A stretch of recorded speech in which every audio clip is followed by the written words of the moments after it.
Good evening friends. आज हम जो टॉपिक डिस्कस करने लगे हैं ये हमारा 5th लेक्चर है फंडामेंटल राइट्स के ऊपर। देखिए फंडामेंटल राइट्स जो है ना सबसे इम्पोर्टेंट सेक्शन आएगी हमारी पॉलिटी की और काफ़ी बड़ा और हैवी लेक्चर है। मैंने ये सोचा कि हम इस लेक्चर को ना 2 पार्ट्स में डिस्कस करते हैं। 2 पार्ट्स में इस तरह की, पहले एक पार्ट में ना इजी लेवल पे करते हैं जनरल डिस्कशन, सुपरफिशियल। मैंने 5th बनाया है, इजी और सुपरफिशियल कोटिंग बनाई है एक। तो पहले एक इजी लेवल पे करते हैं, जनरली आर्टिकल समझते हैं, कंटेंट क्या है वो समझते हैं, फिर उनको टेक्निकल करेंगे क्योंकि टेक्निकल में बहुत सारे सब पॉइंट्स हैं, बहुत सारे सब आर्टिकल्स हैं, वो भी डिस्कस करने पड़ेंगे। तो मेरा मानना है कि इसको 2 स्टेजेस में करना चाहिए, एक इजी स्टेज में और एक डिफिकल्ट स्टेज में। तो हम इसको पहले इजी लेवल पे स्टार्ट करते हैं। आज हम फंडामेंटल राइट्स को स्टार्ट करेंगे। फंडामेंटल राइट्स जो है ना पार्ट 3 में है कॉन्स्टिट्यूशन के, आर्टिकल 12 to 35। हमारा इंडियन नेशनल कांग्रेस का ना 2nd राउंड टेबल कॉन्फ्रेंस में बुलाया गया था उनको, और गांधी जी को कहा गया था कि प्लीज आइए, कांग्रेस को भी बनाइए, सिविल डिसोबीडियंस मूवमेंट बंद करिए और कांग्रेस को पार्ट बनाइए 2nd राउंड टेबल कॉन्फ्रेंस का। तो इसके बाद जो है कांग्रेस ने एक सेशन किया था 1931 का, जिसमें यह रेजोल्यूशन पास किया गया था कि जब भी इंडिया बनेगा फंडामेंटल राइट्स तभी से रखे जाएंगे। तो एक नेशनल इकोनॉमिक पॉलिसी और फंडामेंटल राइट्स पे रेजोल्यूशन पास हुआ था। उस चीज को 1931 के सेशन में सरदार पटेल के अंदर कराची में पास आउट किया गया था। तो ये क्वेश्चन बड़ी बार पूछा गया है कि कांग्रेस के किस सेशन में रेजोल्यूशन पास हुआ था कि फंडामेंटल राइट्स रखे जाएंगे और economic policy, national economic policy बनाई जाए। ये जो राइट्स हैं फंडामेंटल राइट्स, ये जस्टिफाइबल राइट्स हैं। जस्टिफाइबल का मतलब होता है आप इन्हें मनवाने के लिए कोर्ट जा सकते हैं और डायरेक्टली सुप्रीम कोर्ट भी जा सकते हैं। 7 ग्रुप में ये डिवाइड था। 44th अमेंडमेंट के बाद हमने 7th आर्टिकल को खत्म कर दिया। हमने राइट टू प्रॉपर्टी को हटा के ना उसे लीगल राइट बना दिया। हम जो नेक्स्ट स्टेज करेंगे काफी डेप्थ में पढ़ेंगे। आज आप सुपरफिशियल याद करिए इंपॉर्टेंट पॉइंट्स कौन कौन से हैं। तो आज हम इंपॉर्टेंट पॉइंट्स कवर करते हैं। नेक्स्ट क्लास में हम पूरी इन डेप्थ स्टडी करेंगे। आप I will be increasing the level of the content dramatically in that class. ठीक है जी। आर्टिकल 12 जो है ये स्टेट वर्ड को डिफाइन करता है, और स्टेट वर्ड के अंदर government, parliament of India, state governments, उनके लेजिस्लेचर, लोकल और अदर अथॉरिटीज, इसमें पंचायत, म्यूनिसिपैलिटी या जो गवर्नमेंट के कंट्रोलिंग बॉडीज हैं, जिसमें LIC आ जाती है, IB आ जाती है, सेल आ जाता है। तो ये बॉडीज भी गवर्नमेंट को रिप्रेजेंट करती हैं। इन सभी बॉडीज के लिए जो वर्ड यूज होगा ना वो आप स्टेट वर्ड यूज होगा। तो state represents all these bodies together. Article 13 बोलता है कि स्टेट ऐसे लॉज नहीं बना सकती जिससे हम लोगों की ताकत को कम करने के लिए फंडामेंटल राइट्स को छेड़छाड़ कर पाए या कम कर पाए। सो लोगों की ताकत कम नहीं की जा सकती जो फंडामेंटल राइट्स के अंदर दी गई है। ये बहुत इंपॉर्टेंट है क्योंकि कोई भी गवर्नमेंट ऐसे राइट नहीं बना सकती कि वो जो फंडामेंटल राइट्स के अंदर अथॉरिटीज लोगों को दी गई हैं उसे कम कर पाए। इसलिए ये खुद भी एक फंडामेंटल राइट है कि इन्हें कम नहीं किया जा सकता। राइट टू इक्वेलिटी 14 से 18 ना 5 आर्टिकल हैं, 14, 15, 16, 17 और 18। आर्टिकल 14 बोलता है कि there is everybody is equal in the eyes of law and everybody has a equal protection in the territory of India. But इसकी इक्वलिटी के अंदर जो है प्रेसिडेंट और गवर्नर जो हैं उनको इम्यूनिटीज हैं। प्रेसिडेंट और गवर्नर को इम्यूनिटीज हैं कि किसी भी सिटिंग प्रेसिडेंट या गवर्नर पे कोई सिविल या क्रिमिनल केस नहीं लगाया जा सकता। नेक्स्ट जो हमारा सेशन रहेगा पूरी डिटेल में बात करेंगे इसके ऊपर। आज सिर्फ इन रेफरेंसेस को, इन क्रीमी स्टेजेस को रिवाइज करें, याद करें, ये याद करें, इंपॉर्टेंट है। नेक्स्ट में हम इन डेप्थ इसको पूरा टच करेंगे। सो किसी भी सिटिंग गवर्नर पे, किसी भी सिटिंग प्रेसिडेंट पे कोई भी सिविल या क्रिमिनल केस इनिशिएट नहीं किया जा सकता ड्यूरिंग हिज टर्म। ये बड़ा इंपॉर्टेंट पॉइंट है क्योंकि ये इम्यूनिटी है कि प्रेसिडेंट जो है, जो भी the first citizen of India है, उसको लोग तंग ना कर पाए, वो अपनी काम बिना किसी डर के, बिना किसी इन्फ्लुएंस के कर पाए। आर्टिकल 15 बोलता है कि हम प्रोहिबिट नहीं कर सकते, स्टेट जो है प्रोहिबिट नहीं कर सकती on the basis of sex, caste, colour, creed नहीं कर सकती, बट नेगेटिव नहीं कर सकती, पॉजिटिव कर सकती है। यानी जो लोग पहले ही डिप्रेस्ड हैं उनको उठाने के लिए लॉज बनाए जा सकते हैं, वो राइट टू इक्वलिटी के अंदर ही आते हैं। इसका मतलब है कि लेवल प्लेइंग फील्ड जहां पे नहीं है वहां पे लेवल प्लेइंग फील्ड बनाने के लिए लॉज बनाए जा सकते हैं। इक्वालिटी लानी है, नेगेटिव नहीं करनी है, बट जो नेगेटिव, जो डिप्रेस्ड हैं, नीचे हैं, उनको उठाने के लिए हम लॉज बना सकते हैं। तो ये ध्यान रखने वाली चीज है कि इवन जो रिजर्वेशंस हैं और बाकी चीजें भी हैं वो भी इक्वलिटी के दायरे में ही आती हैं, इक्वलिटी के कंसिडरेशन में ही आती हैं। आर्टिकल 16 इंश्योर करता है कि इक्वल अपॉर्चुनिटीज हैं in government jobs, in appointments by the government irrespective of the religion, race, caste, sex, descent, place of birth. इसमें भी नेगेटिव डिस्क्रिमिनेशन नहीं हो सकती, पॉजिटिव डिस्क्रिमिनेशन हो सकती है। The word used is positive discrimination, वो हो सकती है। आर्टिकल 17 बोलता है कि अनटचेबिलिटी को अबॉलिश कर दिया गया है। आर्टिकल 18 बोलता है कि गवर्नमेंट टाइटल्स नहीं दे सकती, किसी को सर, किसी को लॉर्ड, किसी को नाइटहुड, ये नहीं दे सकती। बट इसमें अर्नड डिस्टिंक्शंस नहीं आती हैं। जो आप मेहनत से कमाते हैं वो अर्नड डिस्टिंक्शंस में आता है। जैसे आप मेहनत करके डॉक्टर बने, वो इसमें नहीं आता। आप डॉक्टर लगा सकते हैं, आप भारत रत्न मिलते हैं आपको, या आपको पद्मश्री मिलता है, तो दे आर अर्नड डिस्टिंक्शंस, आपने मेहनत से कमाई है। वो आपको कोई गिफ्ट नहीं मिला हुआ, टाइटल्स नहीं मिले हुए, कोई आउट ऑफ द स्टेट आपको टाइटल नहीं दे रही है। तो ये सारी चीजें जो हैं, ये सारी चीजें जो अर्नड डिस्टिंक्शंस हैं वो टाइटल्स में नहीं आती हैं। वो लगा सकते हैं बट टाइटल्स नहीं लगा सकते, क्योंकि everybody is considered to be equal, so nobody has a specific title attached to him. Right to freedom second category है हमारी। 19 से 22 तक आर्टिकल्स हैं और आर्टिकल 19 में हमें कुछ पॉजिटिव फ्रीडम्स दी गई हैं। ये लिबर्टी के आइडिया के साथ दी गई हैं। आप कोई भी स्पीच एक्सप्रेशन दे सकते हैं, आप कोई भी असेंबली बना सकते हैं, आप कोई भी एसोसिएशन या यूनियन बना सकते हैं, या कॉर्पोरेटिव सोसाइटी बना सकते हैं। 97th अमेंडमेंट 12 जनवरी को 2012 को आई थी। फ्रीडम, आप पूरे इंडिया में कहीं भी ट्रेवल कर सकते हैं, आप कहीं भी रिजाइड और सेटल हो सकते हैं, आप कोई भी प्रोफेशन, ऑक्यूपेशन और ट्रेड कर सकते हैं। बट ये सारी positive freedoms subject to reasonable restrictions हैं। सब्जेक्ट टू रीजनेबल रिस्ट्रिक्शंस का मतलब है कि अगर आप डॉक्टर नहीं हैं तो आप डॉक्टर का प्रोफेशन नहीं कर सकते। जहां पे लाइसेंसिंग जरूरी है वहां लाइसेंस लेने पड़ेंगे। तो सब्जेक्ट टू रीजनेबल रिस्ट्रिक्शंस, बाकी आप खुला है, कुछ भी कर सकते हैं। रिस्ट्रिक्शंस कौन लगाता है? रिस्ट्रिक्शंस पार्लियामेंट लगाती है। Very important question, who impose restrictions on the fundamental rights? Answer is parliament. Next question is restrictions are reasonable or not, who decides that? That is decided by courts. So restriction parliament लगाती है, ठीक है या नहीं है वो court check कर सकती है। ये इंपॉर्टेंट क्वेश्चन है, दोनों में लोगों को गलती लग जाती है। ये इंपॉर्टेंट पॉइंट है, याद रखने वाला। आर्टिकल 20 हमें प्रोटेक्शन देता है।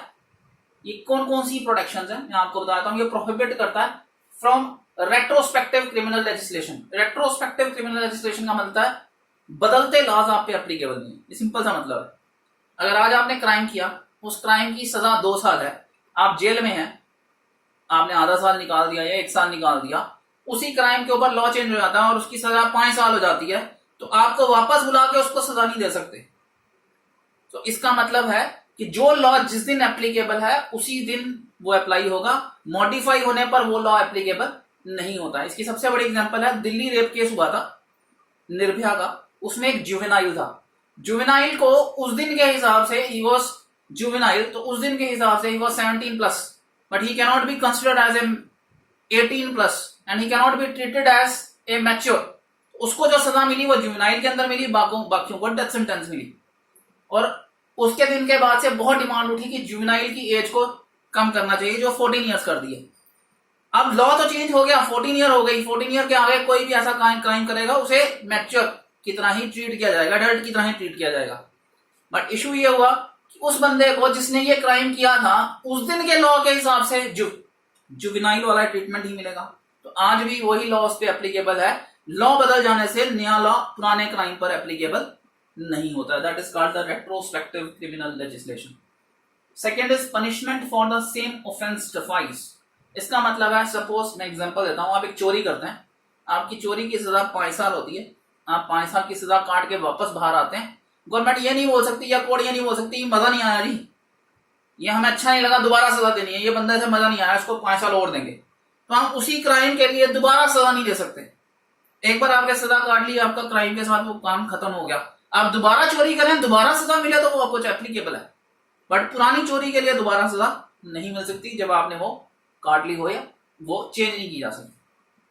तीसरा है आप अपने खिलाफ कभी सबूत नहीं है, you are not a self incriminate, अपने को इनक्रीमिनेट करने के लिए आप कभी भी एविडेंस नहीं है, तो आपका अपना लिखा हुआ कोई भी खिलाफ, अपने खिलाफ लिखा हुआ कोई भी सबूत वैलिड नहीं होता। आप कभी बोल सकते हैं मैं प्रेशर में था, मुझे डराया धमकाया गया था, मैंने इसलिए लिख दिया जी मैं क्रिमिनल हूं, सो ये अल्टीमेटली वैलिड नहीं होता।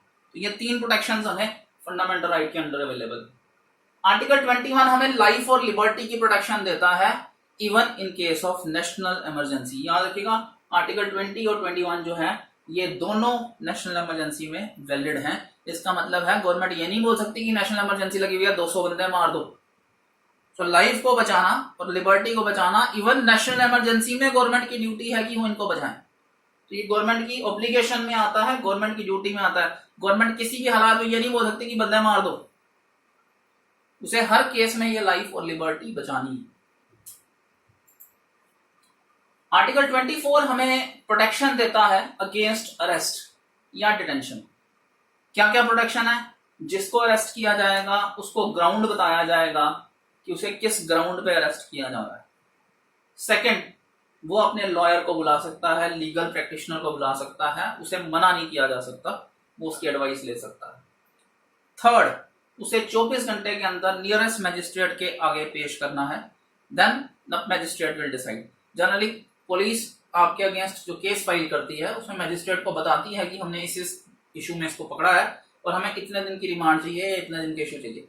If the court holds that valid तो आपको रिमांड दे दी जाएगी। If court finds that there is a problem in the issue then वो आपको उससे छोड़ देंगे। तो ये अल्टीमेटली कोर्ट के हाथ में चला जाता है। 24 आवर के अंदर आपको पेश करना, ये उसके बाद कोर्ट के हाथ में चला जाता है, उससे पहले ये पुलिस के हाथ में होता है। Right against exploitation article 23-24। Article 23 बोलता है कि लोगों को बेचा खरीदा नहीं जा सकता। You can not go for terrific in human beings. आप बंधुआ मजदूरी बेगार नहीं करा सकते या similar form of force labour है वो नहीं करा सकते। ये पनिशेबल ऑफेंस है, इस पे सजा भी है, तो आईपीसी के अंदर इसके ऊपर पनिशमेंट्स हैं। आर्टिकल 24 बोलता है कि 14 साल से कम बच्चों को हैजर्डस कंडीशंस, फैक्ट्रीज, माइंस में डिप्लॉय नहीं किया जा सकता। इसमें जो चेंजेस हैं वो कल की क्लास में हम और डिटेल में कवर करेंगे। एवरी सब पॉइंट एंड सब point will be discussed in the next level class, but today I want you to just remember the main articles, what they say in the main points, so that when we go for sub points we don't have to discuss main articles again and again. Right to freedom of religion, आप कोई भी religion propagate कर सकते हैं, आप कोई भी economic, financial, political activity उसके साथ कर सकते हैं सेकुलर स्ट्रक्चर के अंदर, और आपकी इन एक्टिविटीज को गवर्नमेंट रेगुलेट कर सकती है, गवर्नमेंट उस पर रेगुलेशंस लगा सकती है। आर्टिकल 26 बोलता है कि आप रिलीजियस पर्पस के लिए या चैरिटेबल पर्पस के लिए इंस्टीट्यूशंस बना सकते हैं। इंस्टीट्यूशंस में मंदिर, मस्जिद, गुरुद्वारे, आई क्लिनिक्स, हॉस्पिटल्स, सराय, होटल्स, जो चैरिटेबल पर्पस के लिए आप बना सकते हैं, आप ये सारी चीजें कर सकते हैं, इसको मना ही नहीं है, आप you are free to do it. Article 27 बोलता है कि गवर्नमेंट आपको कंपेल नहीं कर सकती कि रिलीजन को प्रमोट करने के लिए टैक्स दें। सो किसी भी रिलीजन को प्रमोट करने के लिए कभी भी टैक्स नहीं लगाया जा सकता। सो एक बार एक क्वेश्चन मैंने देखा था, उसने पूछा था कि government can impose any type of a tax, true और false? That is false. Government can not impose tax on the name of religion, ये क्वेश्चन पूछा गया था। आर्टिकल 28 बोलता है कि कोई भी रिलीजियस इंस्ट्रक्शन जो है स्टेट फंडेड ऑर्गेनाइजेशन, जहां गवर्नमेंट पैसा देती है, ऐसे किसी भी स्टेट फंडेड ऑर्गेनाइजेशन में कोई भी रिलीजियस इंस्ट्रक्शन नहीं दी जा सकती। ये नहीं हो सकता कि सारे टिक्का लगाएंगे कल जी, या सारे आज हवन है तो सब हवन में बैठेंगे, या आज ईद है तो आप इस तरह की एक्टिविटी सारे करेंगे। We can not force religious activity in a government funded organisation. ये बड़ा important point. Cultural education rights, state shall impose the same culture as the culture of the community. Community पर नया कल्चर, नई language, नए reason properties जो हैं वो impose नहीं करने चाहिए गवर्नमेंट को, और माइनॉरिटी कम्युनिटी को प्रोटेक्ट करने के पूरी पावर से अपने राइट्स। 30 बोलता है कि माइनॉरिटी कम्युनिटी अपने को प्रोटेक्ट करने के लिए एजुकेशनल इंस्टीट्यूट्स बना सकती है, और वहां पे उनकी गाइडलाइंस भी फॉलो होती हैं। जैसे जम्मू जैसी सिटी में we have Sikh minority colleges like Bachittar Singh college, Locha Singh college, they are Sikh minority colleges. Sikh अपने को प्रोटेक्ट करने के लिए एजुकेशनल इंस्टीट्यूट्स बना सकते हैं और वहां एजुकेशनल के साथ साथ रिलीजियस इंस्ट्रक्शंस भी दी जा सकती हैं माइनॉरिटी को प्रोटेक्ट करने के लिए। तो ये भी माइनॉरिटी प्रोटेक्शन के अंडर है।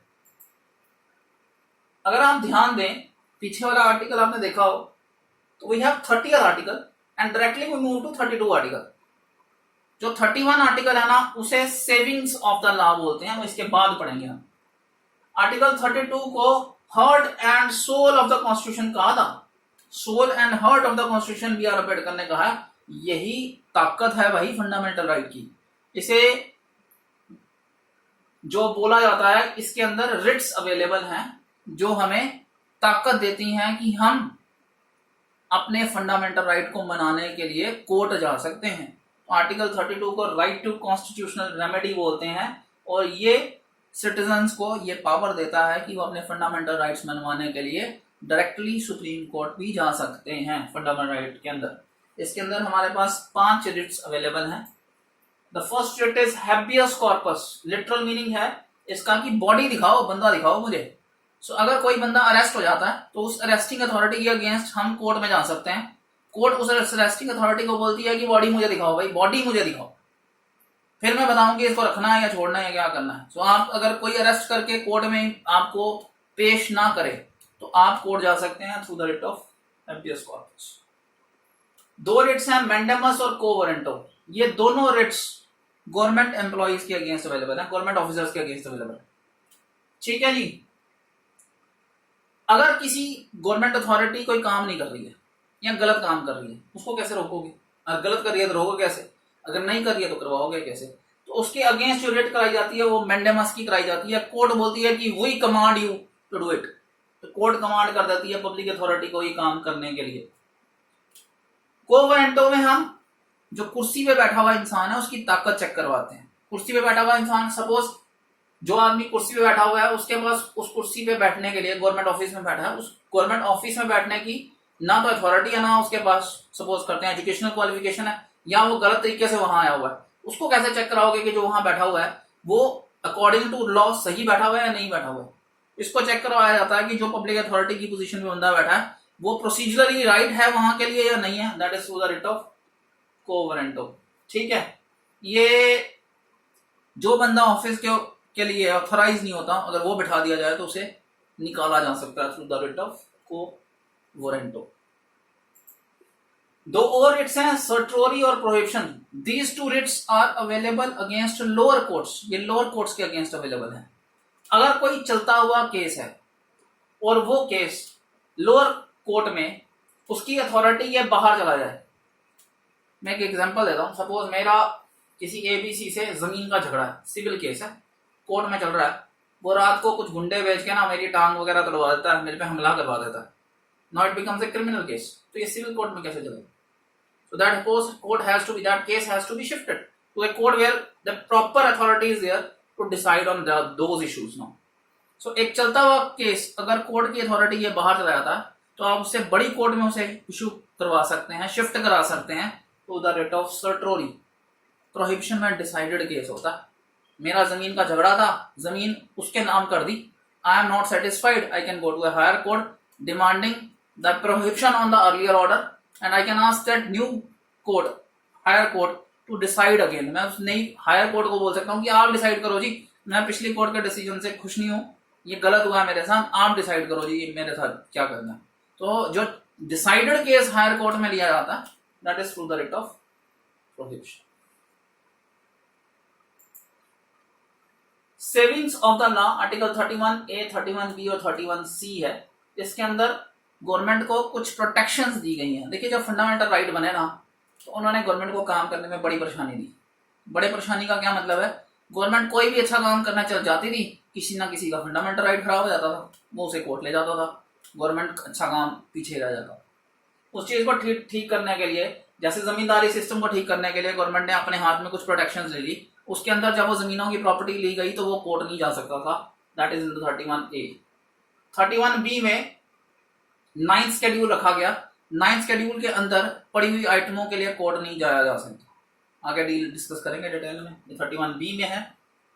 और 31C में लिखा गया कि अगर डायरेक्टिव प्रिंसिपल्स फॉलो करते टाइम किसी का फंडामेंटल राइट टूट जाए तो वो भी उसे मनवाने के लिए कोर्ट नहीं जा सकता। यानी डायरेक्टिव प्रिंसिपल्स जो कि डायरेक्शन है गवर्नमेंट को, उनको भी एक हाथ थोड़ा सा ऊपर रखा गया है फंडामेंटल राइट से, कि अगर उन्हें मनाते टाइम, लोगों की भलाई के काम करते टाइम अगर किसी एक का, किसी दो का फंडामेंटल राइट टूट जाए तो वो उसे मनवाने के लिए कोर्ट नहीं जा सकता, क्योंकि गवर्नमेंट की इंटेंशन जो है वो डायरेक्टिव प्रिंसिपल्स को फुलफिल करने की है।